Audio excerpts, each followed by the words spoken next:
AP CM Chandrababu Naidu మాట్లాడుతున్నారు. Live లో చూద్దాం. జనాభా తగ్గిపోతే ముసలి వాళ్ళ సంఖ్య పెరిగితే ఈరోజు అభివృద్ధి చెందిన దేశాల్లో జనాభా లేకుండా అవస్థపడే పరిస్థితికి వచ్చారు. ఆ పరిస్థితి మన దేశానికి రాకూడదు అనేది నా ఆకాంక్ష. దానికి కూడా మీ సెక్రటరీ ఏం ఎక్సర్సైజ్ చేశారో తెలియదు, ఈ ఊర్లో కలెక్టర్ గారు ఏం ఎక్సర్సైజ్ చేశారో తెలియదు. వీళ్ళు కూడా రీఓరియంట్ చేయాలి. వాళ్ళు కూడా అభివృద్ధి మాట్లాడుతున్నారు తప్ప భవిష్యత్తు గురించి ఆలోచించే పరిస్థితులు లేరు. అదే సమయంలో అన్నదాత కింద రైతుకి ఇవ్వాల్సిన డబ్బులు కూడా 20,000 రూపాయలు ఇస్తా అన్నాం. కేంద్రం 6,000 రూపాయలు ఇస్తుంది. రాష్ట్ర ప్రభుత్వం 3 విడతల్లో 14,000 రూపాయలు ఇచ్చే బాధ్యత ఈ ప్రభుత్వాన్ని. ఇది కాకుండా మత్స్యకారులకు కూడా 20,000 చొప్పున జీవనోపాధి కోసం వాళ్ళకు కూడా డబ్బులు ఇస్తాం. అయితే ఆర్థిక వ్యవస్థ చాలా ఇబ్బందికరంగా ఉంది. ఇంకా డబ్బులు లేవు. 10 లక్షల రూపాయలు అప్పు చేసి వెళ్ళిపోయారు. అప్పు ఇచ్చేవాళ్ళు కూడా కనపడడం లేదు. వడ్డీ కట్టాలి, మళ్ళా అసలు తీర్చాలి, సంపద సృష్టించాలి, ఆదాయాన్ని పెంచాలి, సంక్షేమ కార్యక్రమాలకు పెట్టాలి, మళ్ళీ మీకు అమరావతి కట్టాలి, పోలవరం కట్టాలి. అదే సమయంలో ఏవైతే నేను చెప్పానో సూపర్ 6 కూడా అమలు చేయాలి. ఇది కొంచెం కష్టమైన పనే, కానీ ఇష్టంగా పనిచేస్తున్నా. కష్టమైన పని కూడా ఇష్టంగా పనిచేస్తే తప్పకుండా పరిష్కారం అవుతుంది, చేయగలుగుతామనే ధీమా నాకుందని చెప్పి కూడా నేను మీకు తెలియజేస్తున్నా.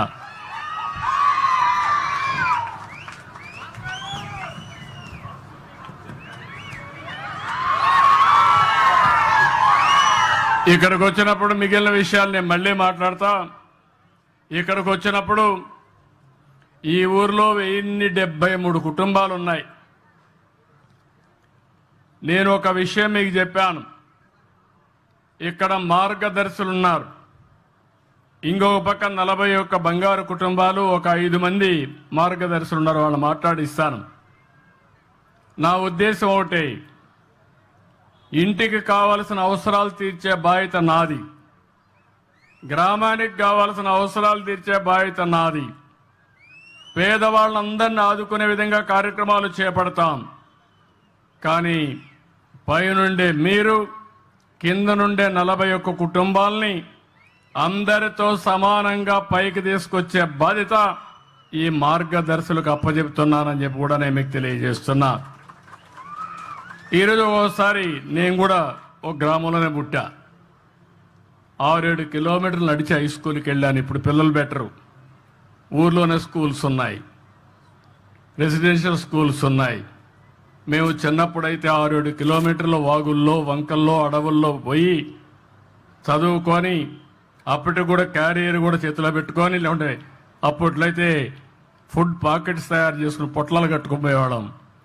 అది తినేసి, ఎందుకంటే క్యారియర్ మళ్ళీ మోయాలి, మళ్ళీ తిరిగి వచ్చేటప్పుడు కూడా. కాబట్టి ఆ విధంగా చదువుకున్నాం, పైకి వచ్చాం, ఒక ఆలోచనతో ముందుకు పోయాం. అదృష్టం కలిసి వచ్చింది.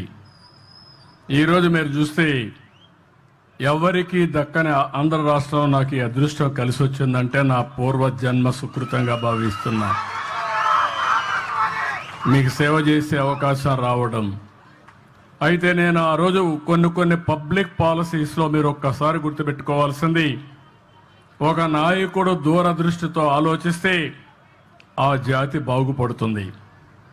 ఒక నాయకుడు విధ్వంసంతో, అశ్వదృష్టితో ఆలోచిస్తే ఆ రాష్ట్రం సర్వనాశనం అయిపోతుంది. అందుకే నేను 25 సంవత్సరాల కంటే ముందు ఇదే మార్గం మీటింగులో చెప్పేవాడిని. ఆ రోజు 2 విషయాలు ఎక్కువ మాట్లాడేవాడిని. ఒకటి కుటుంబ నియంత్రణ అని చెప్పేవాడిని. నా మాట నమ్మారు, జనాభా నియంత్రించారు. 2 పిల్లలంటే 2 పిల్లలకే పరిమితం అయ్యారు. తర్వాత డబ్బులు వచ్చే కొందికి 2 కూడా వద్దని ఒకరికి వచ్చారు. కొంతమంది ఒక్కరు కూడా వద్దు, హ్యాపీగా ఉంటాం, double income, no kids, let us enjoy అనే పరిస్థితికి వచ్చేశారు. ఇది మరీ ప్రమాదమైన పరిస్థితి. ఇది అందుకే ఇప్పుడు మళ్ళీ ప్రారంభించాను, నేనే ముఖ్యమంత్రిగా మళ్ళీ ప్రారంభించానంటే మీరు అర్థం చేసుకోవాలి. జనాభా తగ్గిపోతా ఉంది. 2.1 ఉండాలి. అంటే ఒక కపుల్ జీవితకాలంలో 2 కంటే ఎక్కువ జన్మనివ్వాలి. అప్పుడే జనాభా కంటిన్యూ అవుతుంది. అంటే 2 వరకు చనిపోతూ ఉంటారు. కానీ ఈరోజు వచ్చింది ఆంధ్ర రాష్ట్రం 1.5, 1.6కు పడిపోయాం. దీనివల్ల జనాభా తగ్గే పరిస్థితి వస్తూ ఉంది. మీ ఊర్లో రేపు రాబోయే రోజు 2035కి జనాభా పెరగదు, ఇదే మరిగా తగ్గిపోతుంది. కడాన పిల్లలు ఉండరు ఊర్లో, అంత ముసలోళ్ళే ఉంటారు. తర్వాత ఊర్లే ఉండవు, అందరూ చనిపోతే ఊరే ఉంటుంది, వేరే ఊరే అయిపోతుంది. అలాంటి పరిస్థితి రాకూడదని నేను ఆలోచిస్తున్నా. ఎప్పటికీ చరిత్రలో ముప్పాళ్ళ గ్రామం ఉండాలంటే మీరందరూ కూడా జనాభా నియంత్రణ చేసుకుంటే తప్ప సాధ్యం కాదని చెప్పి నేను మీకు తెలియజేస్తున్నా. ఒకప్పుడు మనం చూసేవాళ్ళం, ఎవరికైనా పిల్లలు లేకపోతే ఆ మహిళని కొంచెం చిన్న చూపు చూసేవారు, భార్యాభర్తలిద్దరు కూడా చిన్న చూపు చూసేవాళ్ళు. అప్పుడు కంపల్సరీగా ప్రతి ఒక్కరూ హాస్పిటల్ కూడా వెళ్ళి టెస్ట్ చేసుకొని పిల్లలు కనే వరకు ప్రయత్నాలు చేసిన సందర్భాలు ఉన్నాయి. ఈ విషయాలు మీరు గుర్తుపెట్టుకోవాలి. అది మనం చేయాల్సిన బాధ్యత మన మీద ఉంది. రెండో విషయం, ఆ రోజు నేను ఐటీ గురించి మాట్లాడాను. ఈరోజు మిమ్మల్ని అందరిని చూస్తే నేను గర్వపడుతున్నా. ఎన్నో ఏళ్ళు కాదు, 25 సంవత్సరాలు కళ్ళు మూసుకుంటే అయిపోయింది. 25 సంవత్సరాలు హైదరాబాద్ని మీరు చూస్తే ఏ విధంగా ఉందో మీరు చూశారు. హైదరాబాద్ అది ఆ రోజు నేను చూపించినటువంటి చొరవ, నా విజన్ అది.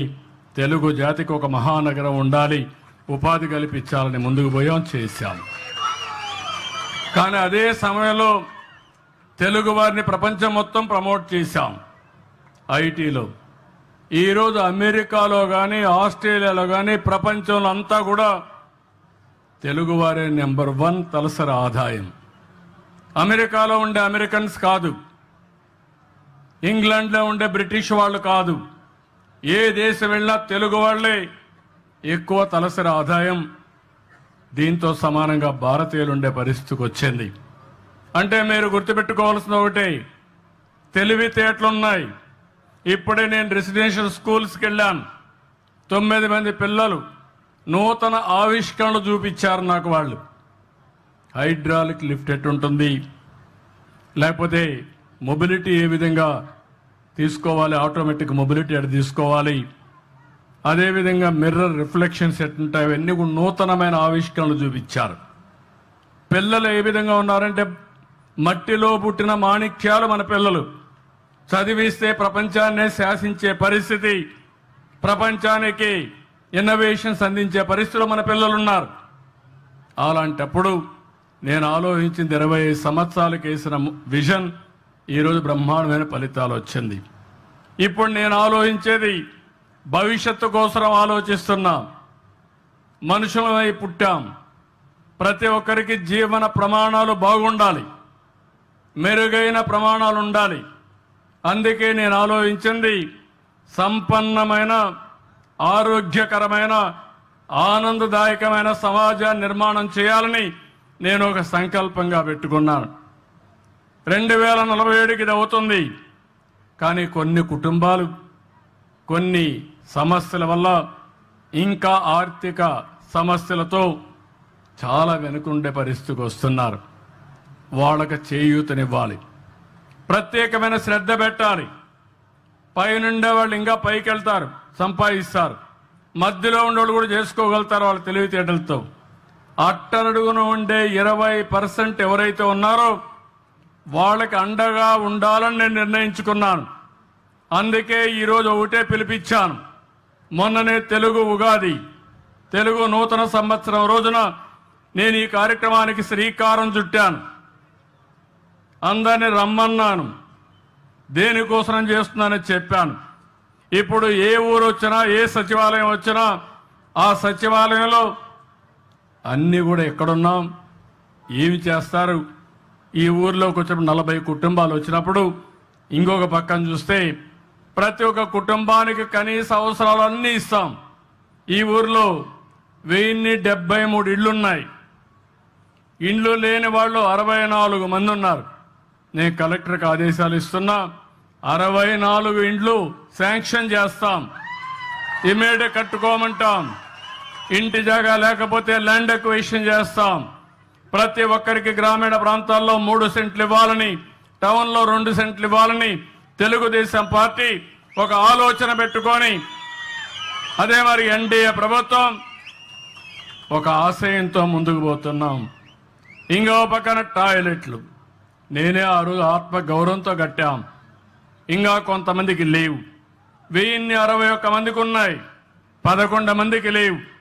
నెల 2 నెలల లోపల 3 నెలల లోపల ఈ 11 టాయిలెట్లు కట్టించే బాధ్యత కలెక్టర్కి అప్పచెబుతున్నానని చెప్పి కూడా నేను మీకు తెలియజేస్తున్నా. ట్యాప్ వాటర్ ప్రతి ఒక్క ఇంటికి నీళ్లు ఇవ్వాలని, అది కూడా అష్యూర్డ్ వాటర్ ఇవ్వాలని, రిలయబుల్ వాటర్ ఇవ్వాలని దీనికి పెట్టుకున్నాం. 850 మందికి మాత్రం ఉన్నాయి, 223 లేవు. దీనికి కూడా టైం బౌండ్ ప్రోగ్రాం పెట్టుకుని ఇమ్మీడియట్గా డబ్బులు కావాలంటే ఇమ్మీడియట్గా ఇస్తా.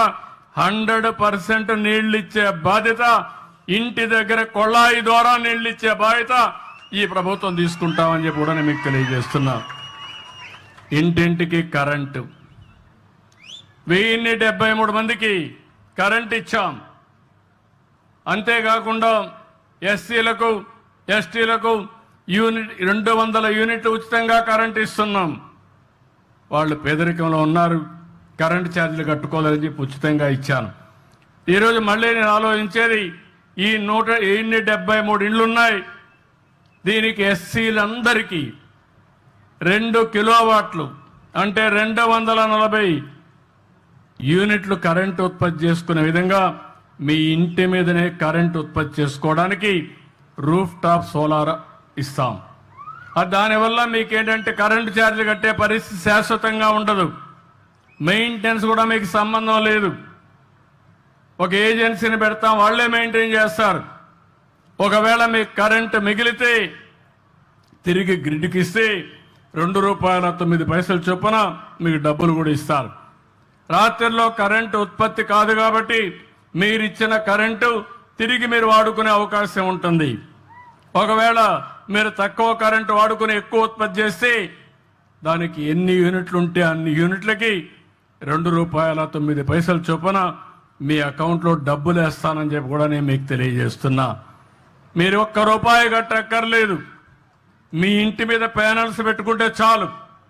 రెండోది, బీసీలకు కూడా నేను ఒకటే విజ్ఞప్తి చేస్తున్నా, మీరందరూ పెట్టుకోండి. మీరు పెట్టుకుంటే 2 కిలోవాట్లకి దగ్గర 20,000 అదనంగా సబ్సిడీ ఇస్తాం. ఒకవేళ మీరు 3 కిలోవాట్లు పెట్టుకుంటే 360 యూనిట్లు తయారు చేసుకుంటే దగ్గర అదనంగా 78 + 20 ₹98,000 మీకు సబ్సిడీ ఇస్తాం. మిగిలింది మీరు పెట్టుకుంటే కరెంటు ఛార్జీలు కట్టే పని లేదు. ఒకవేళ మీరు మిగులు కరెంటు వస్తే గ్రిడ్కి ఇవ్వండి, తర్వాత మీకు తిరిగి కరెంటు కావాలంటే ఇస్తాం. అవసరమైతే అది కొనుక్కొని డబ్బులు కూడా ఇస్తామని చెప్పి నేను మీకు తెలియజేస్తున్నా. ఇది కాకుండా గ్యాస్ అయితే అందరికీ ఇచ్చాం, 1073 మందికి ఉంది. ఇది శుభవార్త.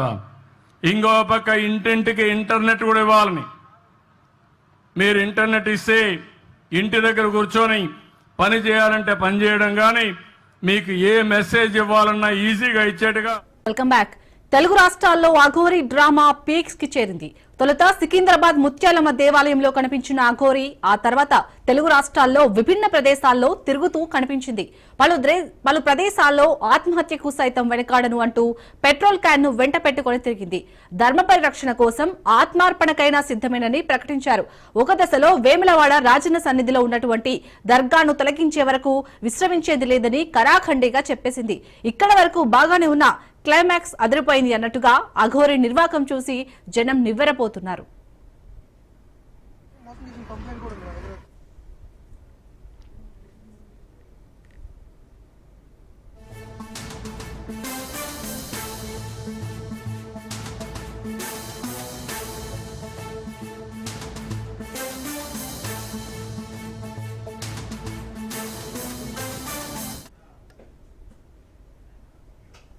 ఓ రోజు విజయవాడ జనసేన ఆఫీస్ ముందు ఆమె కారు పాడైంది.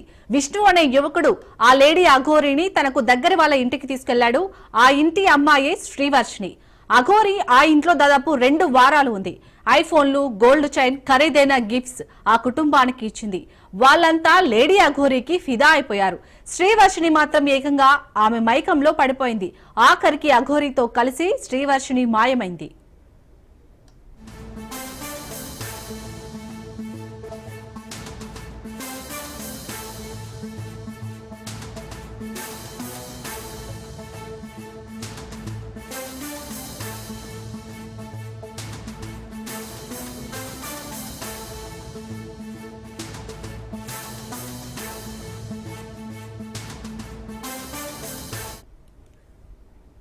ఇక వాళ్ళిద్దరూ ఎక్కడికో వెళ్లిపోయారు. శ్రీవర్షిని కుటుంబం తల్లడిల్లింది. కూతురు కోసం వెతికింది. ఆమె మాత్రం తాను ఇష్టపూర్వకంగానే అఘోరితో వెళ్లనని పేరెంట్స్ కు చెబుతుంది. తల్లిదండ్రులు మాత్రం ఆ అఘోరి మాయలో పడొద్దని వెంటనే ఇంటికి తిరిగి రావాలన్నారు. అప్పటికే అఘోరి వర్షిని పలు రాష్ట్రాలు దాటేశారు.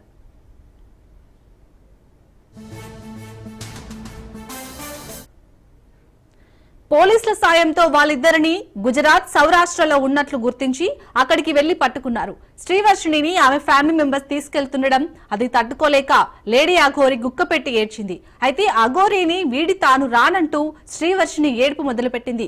తన ఇష్ట ప్రకారమే ఆమెతో ఉంటున్నానని చెప్పింది. అయినా పోలీసులు ఆమె ఫ్యామిలీ వినలేదు.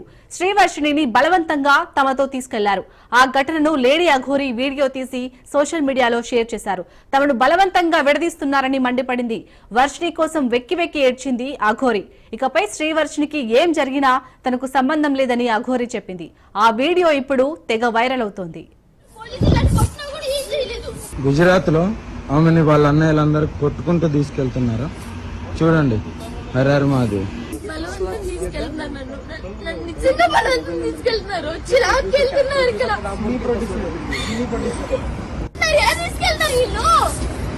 నువ్వు అడగమ్మా, నాకు తెలుసా అమ్మా. అమ్మాయిలు 10 లక్షల రూపాయలు గొప్ప నిధులు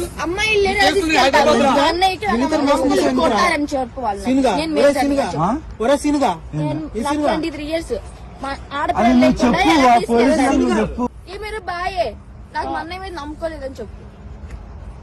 उनके भाई के ऊपर यकीन नहीं है कहते. विजय तो आप लोग कहते उनका तू क्या होता, उसका क्या होता, उसका क्या होता. मेरी माँ मैं कुछ नहीं होता. उनको पूछ लो, अब बात करो.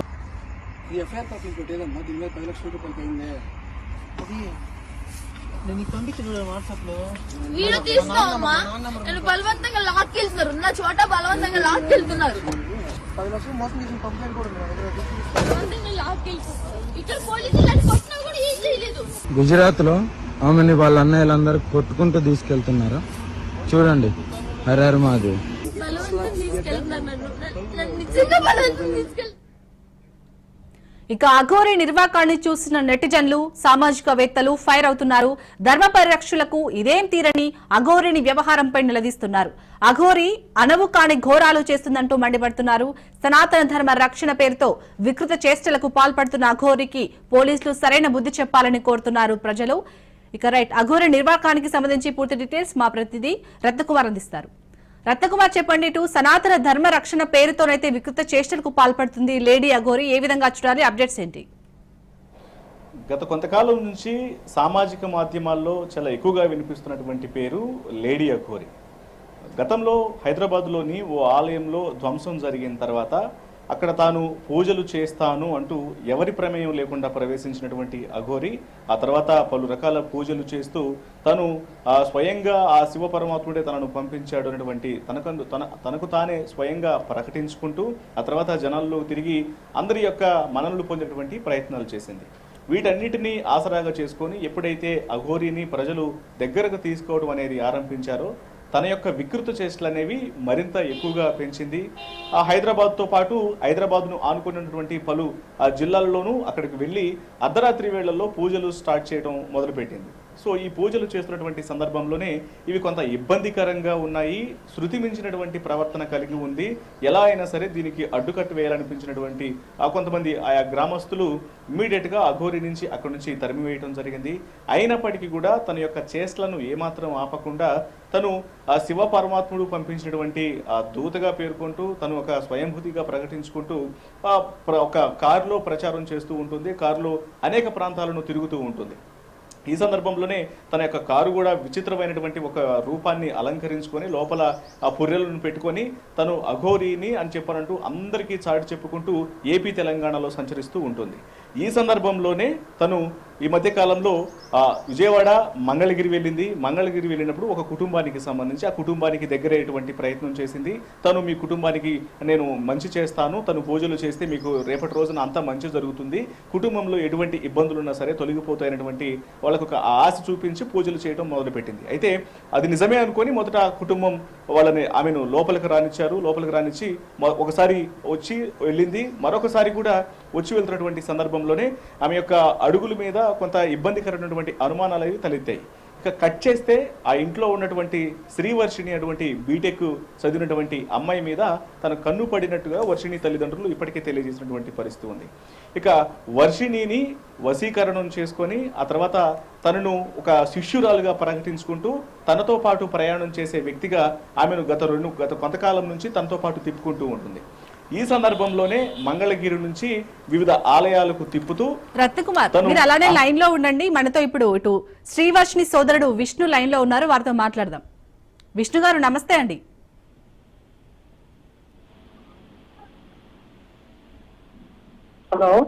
హలో విష్ణు గారు నమస్తే అండి. నమస్తే అండి, చెప్పండి. నమస్తే అండి. అసలు మీ చెల్లెలు శ్రీవర్షిణిని లేడీ అఘోరి ఎలా ట్రాప్ చేసింది, అసలు ఏం చెప్తారు మీరు? మేడం అవన్నీ ముందే ఇచ్చేద్దాం మేడం, ఇప్పుడు ఇక్కడ డిస్టర్బెన్స్ గా ఉంది. మళ్ళీ ఫస్ట్ నుంచి స్టోరీ చెప్పాలంటే అవ్వదు నాకు ఇప్పుడు. ఓకే, మరి ఇప్పుడు లేడీ అఘోరిపై ఎలాంటి చర్యలు తీసుకోమని చెప్తారు? అది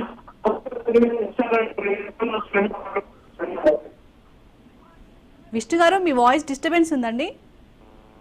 అది చెప్పాను.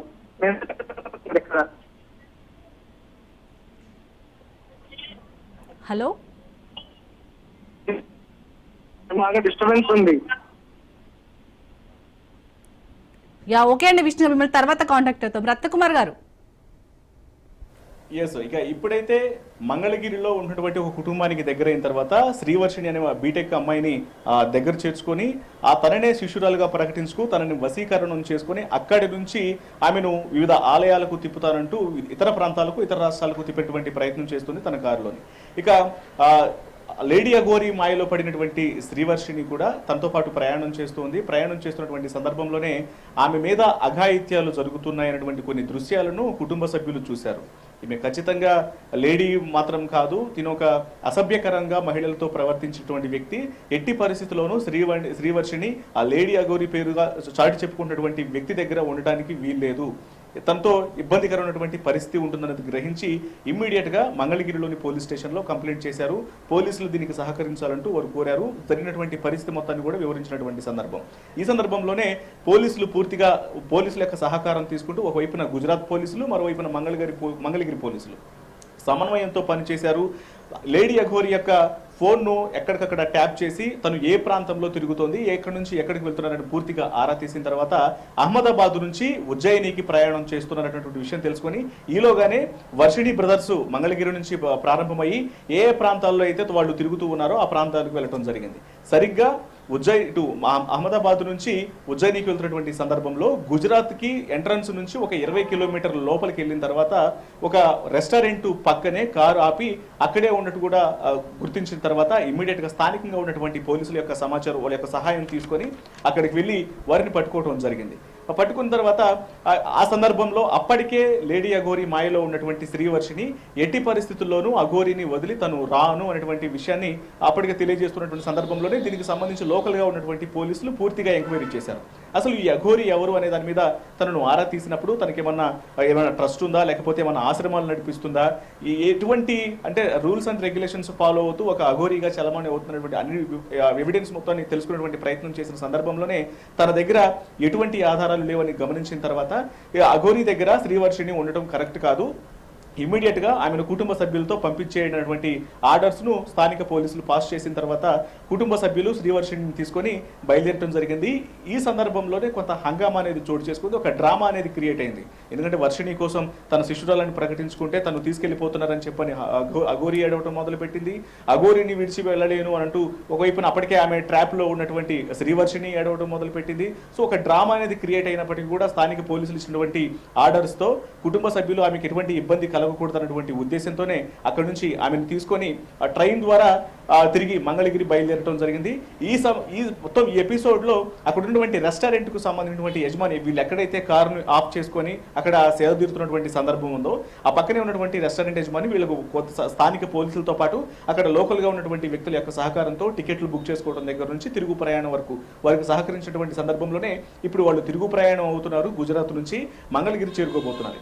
ఇప్పటికే పోలీసులు మిస్సింగ్ కేసుకు సంబంధించి పోలీసుల యొక్క సహకారం అనేది ఉంది కాబట్టి ఇమ్మీడియట్ గా ఆమెను మొదట స్థానికంగా ఉన్నటువంటి పోలీస్ స్టేషన్ లో ఆమెను సబ్మిట్ చేసి వాళ్లకు సమాచారం ఇచ్చిన తర్వాత అక్కడికి తీసుకెళ్లి పూర్తిగా అన్ని రకాల తదుపరి కార్యక్రమాలను పూర్తి చేసుకున్న తర్వాత ఇమ్మీడియట్ గా ఆమెను ఇప్పటికే ఆ మాయలో ఉంది, వశీకరణ మాయలో ఉంది, ఇప్పటికీ అఘోరి దగ్గరికి వెళ్తున్నటువంటి ఆలోచనలు చేస్తూ ఉంది. కాబట్టి ఒక ప్రత్యేక ప్రదేశానికి తీసుకెళ్లి ఆమెకు కొంతకాలం పాటు ట్రీట్మెంట్ ఇప్పించి ఒక సాధారణ యువతిని చేస్తాము, ఇటువంటి మాయలో పడకుండా ఆ మాయ నుంచి విముక్తి పరిచేందుకు ప్రయత్నాలు చేస్తామనేది తల్లిదండ్రులు చెప్తున్నమాట.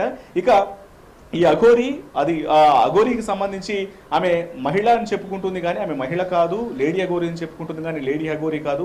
ఆమె దగ్గర రకరకాల అసభ్యకరమైనటువంటి ప్రవర్తనలు ఉంటాయి, మహిళలను లోబరుచుకునేటువంటి ప్రయత్నం చేస్తుంది, కొంత అసభ్యకరమైనటువంటి ప్రవర్తన ఉంది. కాబట్టి ఇంకా ఎంతో మంది అమ్మాయిలను మోసం చేసే అవకాశం ఉన్న నేపథ్యంలోనే ఇమ్మీడియట్ గా తన మీద చర్యలు తీసుకోవాలి, ఖచ్చితంగా దీని మీద పోలీసులు యాక్షన్ తీసుకోవాలనేది వర్షిణి తల్లిదండ్రులు చెప్తున్నటువంటి మాట. ఎందుకంటే ఈ తమ కుమార్తెకు ఎదురైనటువంటి పరిస్థితే ఇతరులకు ఎదురు కాకూడదు కాబట్టి దీన్ని సీరియస్ గా తీసుకొని ఇతరులు ఎవరు అఘోరి మాయలో పడకుండా పోలీసులు చర్యలు తీసుకోవాలంటూ తల్లిదండ్రులు తెలియజేస్తున్నారు. Shalini. Right, thank you Ratna Kumar.